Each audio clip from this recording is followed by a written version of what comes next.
We're going to be velocity testing some of my 45 Colt hand loads today on Red Lake Outdoors.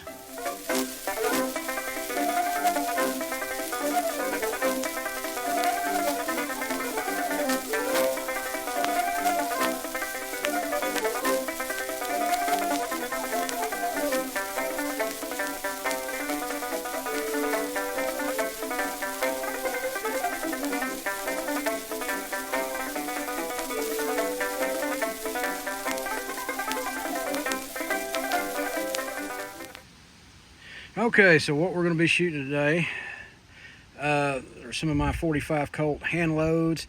This is 250 grain HSM bullets in brand new Starline brass with CCI large pistol primers. I'm running about 10.1 to 10.3 grains of Hodgdon HS-6. If you look in the Lee reloading manual, the starting grains for standard pressure loads for 45 Colt and HS6 are 9.0 and they go up to 10.5. So we're not on the lower end, we're closer to the upper end on this. Any of y'all guys are familiar with HS6 knows that it tends to burn dirty. You get a lot of unburned powder granules at lower pressures. So I'm hoping up here the 10.1 to 10.3, I'm hoping that's high enough to limit the amount of unburned granules we get, but we'll see. So let's get started. So first up, we're going to go with the Ruger Vaquero 4 5/8 inch barrel.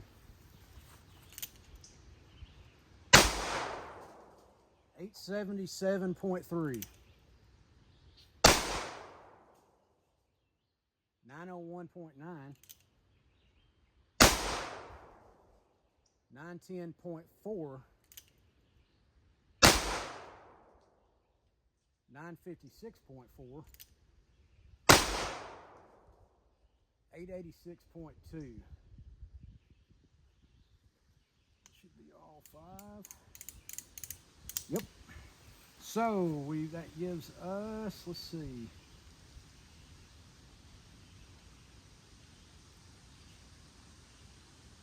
Summary. Average 906.4 feet per second.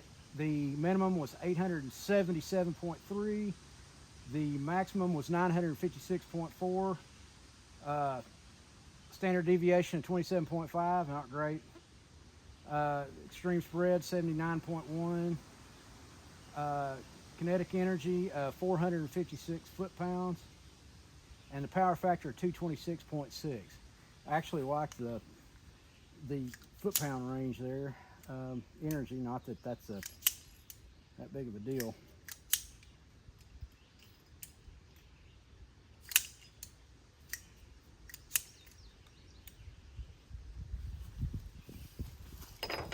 It's still a little dirty. Really, there's not that many unburned granules though. There's a little bit in a cylinder there. Let me show you, see if you can see it. I don't know if you'll be able to see this on camera or not. There's a little bit in there, but not too bad. I've seen it be worse at lower velocities, or lower, it'd be lower velocity too, lower powder charges. Let's move on to the next one. It is definitely a warm day out, I might add. It's 90 degrees up on the mountain, which actually it's a lot nicer up here than it is down at my house. It's 99 degrees down at my house, so I am thankful it's 9 degrees cooler up here. Okay, now we're going to be shooting another Ruger Vaquero. Both these are the original Vaquero models. 5.5 inch barrel here. Let's see how we do with that. 925.5. 932.7, 911.7, 916.7, 924.9.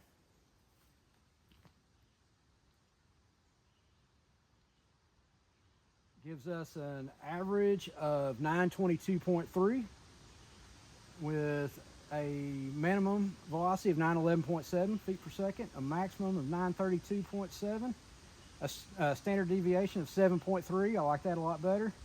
Extreme spread of 21. I like that a lot better, 21.0. Kinetic energy 472.1 foot-pounds, for whatever that's worth. I'm not a big believer in kinetic energy. I think the old TKO, the Taylor knockout formula, is a lot better measure, especially for hard cast bullets. And power factor of 230.6. I think anything, essentially, I think just my personal opinion, kinetic energy relies too much on velocity. I think a better measure, I mean, the Taylor knockout formula is good because it also uses bullet diameter and calculates it in there, but just looking straight at the momentum, which the momentum is basically, it involves the velocity times the mass, where in energy you're looking at 1/2 times the mass times the velocity squared. So it puts extra emphasis on the velocity. I think you get a better judge, at least on these type of cartridges, these straight wall pistol cartridges with hard cast bullets. I think you're doing better just to basically look at momentum. Just my personal opinion anyway. And lastly, as far as velocity is concerned, we're going to be using Henry 45 Colt with 16-inch barrel or 16.1-inch barrel. Anyway, we'll see how good my crimps are.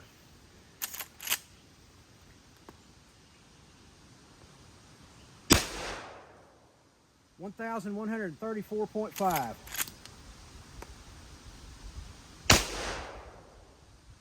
1,124.3.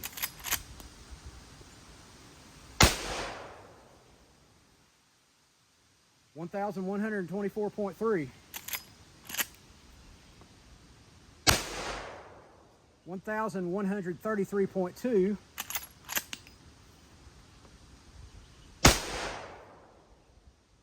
And 1,132.9. Well, I'm really happy with that. Let's see what we got here.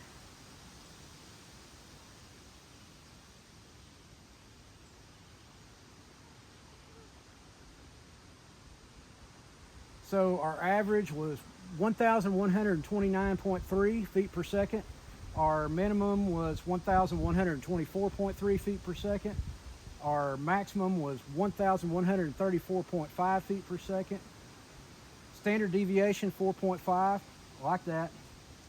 Extreme spread 10.2 feet per second. Really like that. Kinetic energy 708.5 foot-pounds. And power factor 282.5. So I really like the performance on that. So let's see what we get here. That's the last empty there. Let's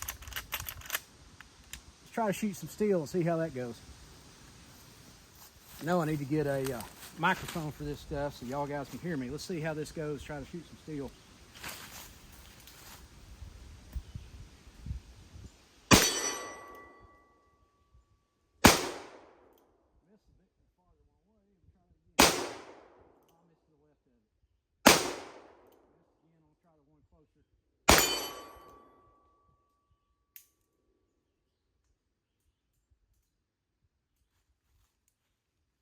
Well, I can hit the closer one.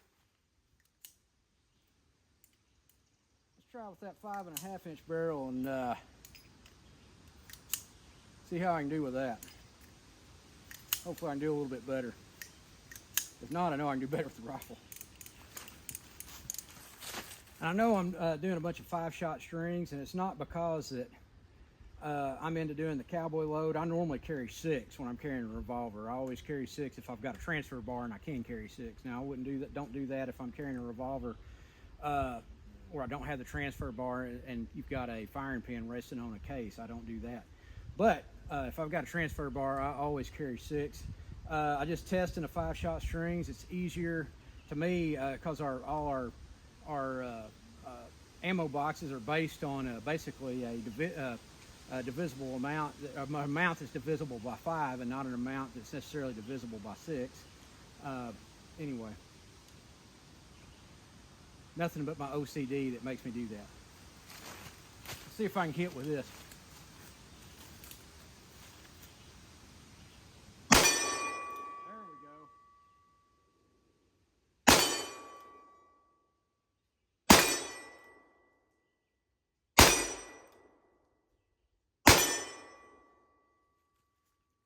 can hit both of them with that longer barrel.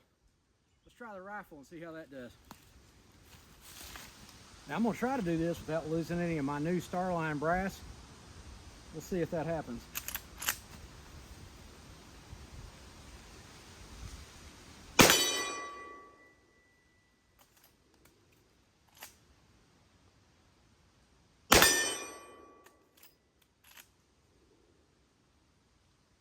Oh, I missed a close one. That's what happens when you rush a shot.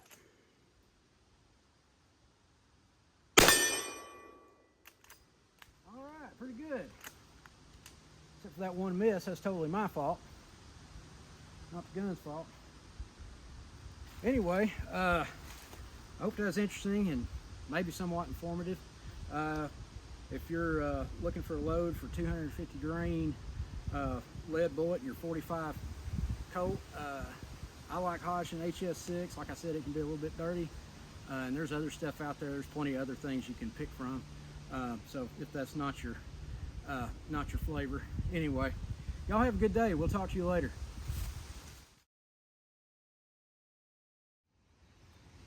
Well, I ended up losing 2 pieces of brass. It's down here somewhere in all this poison ivy. And I'm not going to be digging through all that poison ivy just to find it. Dadgummit. Talk to y'all later.